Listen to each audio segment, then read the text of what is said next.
Hello students, நான் தான் உங்கள் தங்கிலீஷ்வாதி பேசுகிறேன். வெல்கம் டு தங்கிலீஷ்வாதி சேனல். வாங்க இன்றைக்கி நாம் சீனியர் செகண்டரி 12th NIOSல அக்கௌண்டிங்கில் அடுத்த ஒரு டாப்பிக்கை டிஸ்கஸ் பண்ணலாம். அதாவது அக்கௌண்ட்ஸுங்க வந்து எப்படி ப்ராசஸ் ஆகுது, அது ஒரு சின்ன விஷயத்தில் சின்ன ஒரு ஃப்ளோ சார்ட் மூலமாக நம்ம தெரிஞ்சுக்கலாம். இப்போ நீங்கள் பார்க்குற டயக்ராமில் பார்த்தீங்கன்னாக்கா அக்கௌண்ட்ஸ் இப்படி தான் ப்ராசஸ். இதுதான் அக்கௌண்ட்ஸோட ப்ராசஸ். என்னென்னாக்கா ஃபஸ்ட்டு பார்த்தீங்கன்னாக்கா அக்கௌண்ட்ஸ் வந்து ஒரு ப்ராசஸில் போகுது. Accounting link decision makes with economic activities and with the results of the decisions. So நம்ம என்ன முடிவு பண்ணுறோமோ நம்மளோட கால சூழ்நிலை பொறுத்து தான் அக்கௌண்ட்ஸோட டிசிஷனும் மாறும்னு சொல்கிறாங்க, அதோட ப்ராசஸும் மாறும்னு சொல்கிறாங்க. First the accounting process. அதில் பார்த்திங்கன்னா நெக்ஸ்ட்டு பார்த்திங்கன்னா arrow mark communicating accounting information. So அது என்ன வகையான அக்கௌண்டிங்கிற ஒரு இன்ஃபர்மேஷன் இப்போ செகண்ட் ஸ்டெப்பில் இருக்குது. அப்போ தான் அக்கௌண்ட்ஸ் எந்த அக்கௌண்ட்ஸும் நமக்கு தெரியும். நெக்ஸ்ட் பார்த்தீங்கன்னா decision maker internally or externally. So அதுக்கப்புறம் அந்த அக்கௌண்ட்ஸ் என்ன அக்கௌண்ட்ஸ்னு சொல்லிட்டு யார் அதை டீல் பண்ணுறாங்களோ அவங்க முடிவு பண்ணுவாங்க, அது இன்டர்னல் அக்கௌண்ட்டா இல்லை எக்ஸ்டர்னல் அக்கௌண்ட்டான்ட்டு. அடுத்தது பார்த்தோன்னாக்கா எக்கனாமிக் ஈவெண்ட்டு.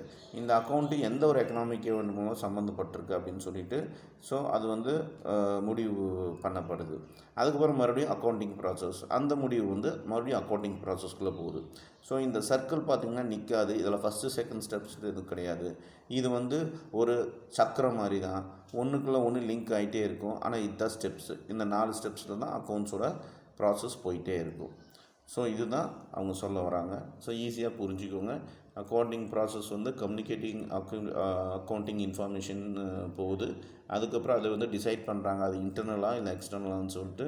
அது உள்ளுக்குள்ளே கம்பெனிக்குள்ளேயே அக்கௌண்ட்ஸ் பார்க்கணுமா, அது சப்மிட் பண்ணணுமா, இல்லை கம்பெனிக்கு வெளியே இருந்து நமக்கு வரவு செலவு வருதா, அந்த மாதிரி விஷயங்கள். அப்புறம் எக்கனாமிக் ஆக்டிவிட்டீஸ், எது மூலமாக இந்த பணம் வந்திருக்கு, எந்த எக்கனாமிக் ஆக்டிவிட்டி மூலமாக வந்திருக்கு, வரவு இல்லை செலவு அப்படிங்கிறது. ஸோ இது அப்படியே மறுபடியும் அக்கௌண்டிங் ப்ராசஸில் அது அப்படியே ரொட்டேஷன்லேயே போயிட்டுருக்கு. ஓகே ஸ்டூடெண்ட்ஸ், இந்த வீடியோவில் இந்த டாப்பிக்கில் நம்ம டிஸ்கஸ் பண்ணுறோம். இப்போ அடுத்த வீடியோவில் அடுத்த டாப்பிக்கில் டிஸ்கஸ் பண்ணலாம். Until then bye, all the best. கொஞ்சம் பிடிச்சிருந்தால் ஷேர் பண்ணுங்கள், கமெண்ட் பண்ணுங்கள். அதேயாட்டும் கொஞ்சம் இன்ட்ராக்ட் பண்ண ஆரம்பிங்க. ஸோ தட் கொஞ்சம் யூஸ்ஃபுல்லாக இருக்கட்டும். அடுத்த ஒரு வீடியோவில் அடுத்த ஒரு நல்ல டாப்பிக்கில் பார்க்கலாம். அண்டில் தென் பாய்.